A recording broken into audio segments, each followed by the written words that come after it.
Hello everyone, welcome back to our YouTube channel. Andhra Pradesh state కౌన్సిలింగ్కి సంబంధించి retain or continue అనే notification అయితే ఇచ్చారు. సో దీనికి సంబంధించి ఈ వీడియోలో డీటెయిల్డ్గా ఎక్స్ప్లెయిన్ చేస్తాను. వీడియోని ఎక్కడ స్కిప్ చేయకుండా ఎండ్ వరకు చూడండి. సో ఎవరైతే స్టూడెంట్స్ ఆంధ్రప్రదేశ్ స్టేట్ కౌన్సిలింగ్లో ఎంబీబీఎస్ ఫ్రీ సీట్ కోటాలో జాయిన్ అయ్యారో, సో ఆల్రెడీ జాయిన్ అయిన స్టూడెంట్స్ ఉంటారు కదా. సో మీరు కానీ మీరు జాయిన్ అయిన కాలేజ్‌లోనే ఉండాలి అని అనుకుంటున్నారా? లేదు అప్‌గ్రేడేషన్ గాని, స్లైడింగ్ గాని అవ్వాలి అని అనుకుంటున్నారా? అనే దానికి సంబంధించి ఈ నోటిఫికేషన్ అనమాట.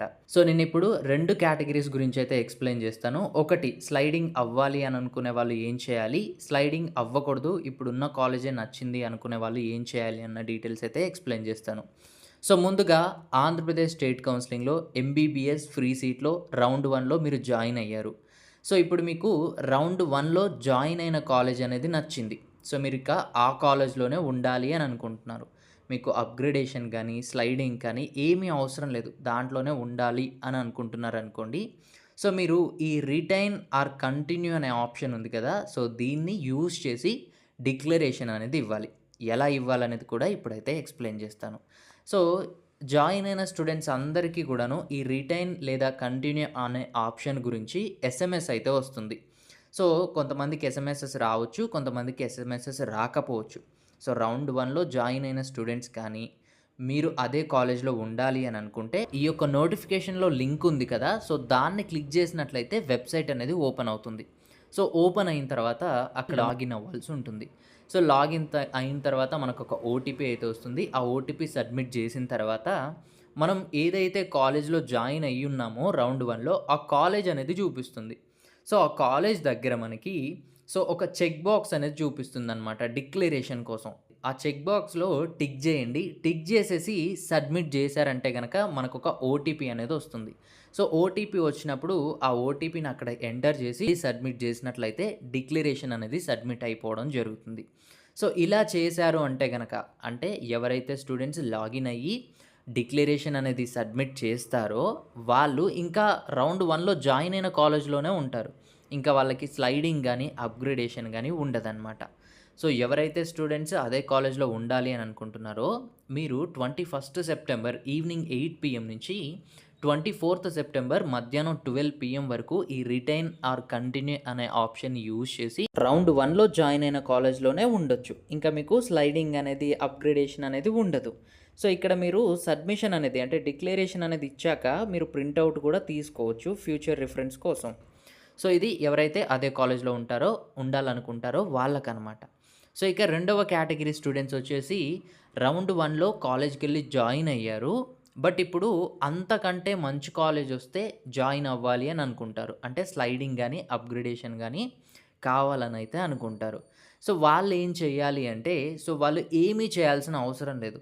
జస్ట్ వాళ్ళకేదైనా మెసేజ్ వచ్చినా, లేదంటే ఏదైనా ఎస్ఎంఎస్ వచ్చినా జస్ట్ అవాయిడ్ చేసేయండి. మీరు ఏం చేయనక్కర్లేదు. ఆల్రెడీ మీరు ప్రీవియస్‌గా వెబ్ ఆప్షన్స్ అనేది ఇచ్చారు గదా.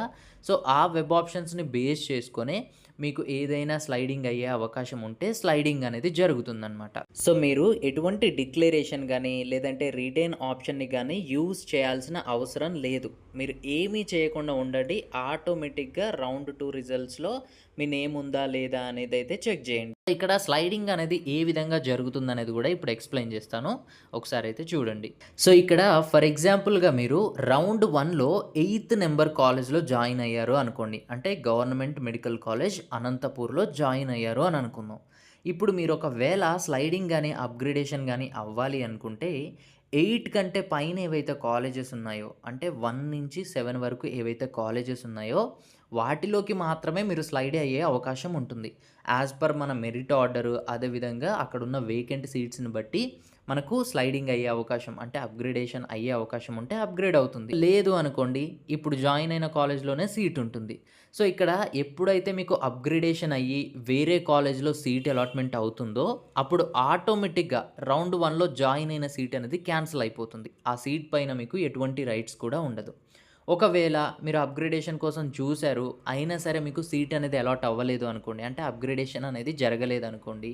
సో మీరు రౌండ్ 1లో జాయిన్ అయిన సీట్ ఉంటుంది కదా. సో ఆ సీట్ అనేది అలాగే ఉంటుంది. మీకు ఎటువంటి ప్రాబ్లమ్ కూడా ఉండదు. మీకు ఒకవేళ అప్‌గ్రేడేషన్ అయితేనే రౌండ్ 1లో జాయిన్ అయిన సీట్ అనేది పోతుంది. అప్‌గ్రేడేషన్ అవ్వకపోతే రౌండ్ 1లో ఉన్న సీట్ అలాగే ఉంటుంది.